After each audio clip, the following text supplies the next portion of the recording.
Magandang araw mga ka-Alexis. Muling nagbabalik po ang inyong Alexis Gahom.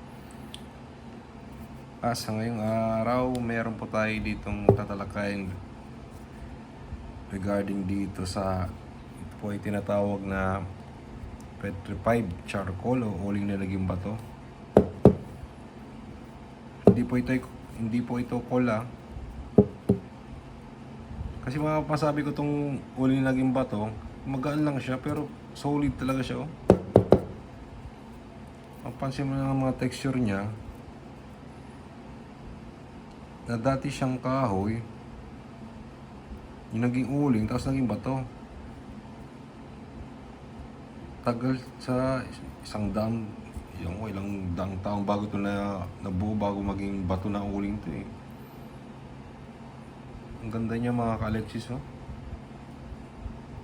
Ang ganda talaga siya. Solid talaga. Pinapaniwalaan yung Bertulis ito eh. Sa kulat kabal eh. Bihira lang ka makakita lang ganito uling naging bato mga ka-Alexis.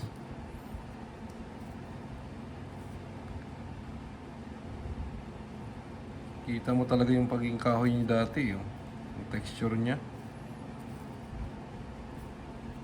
Tipak na isang kahoy siguro nung panahon na sunog, tapos kalaunan naging bato siya sa katagalan.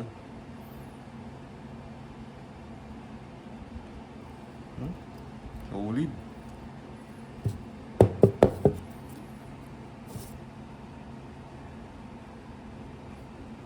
Maganda rin gawing bracelet kasama ng mga kahoy na naging bato na iba't ibang klase. Napaka-solid. Yun lang ho sa ngayon mga ka-Alexis.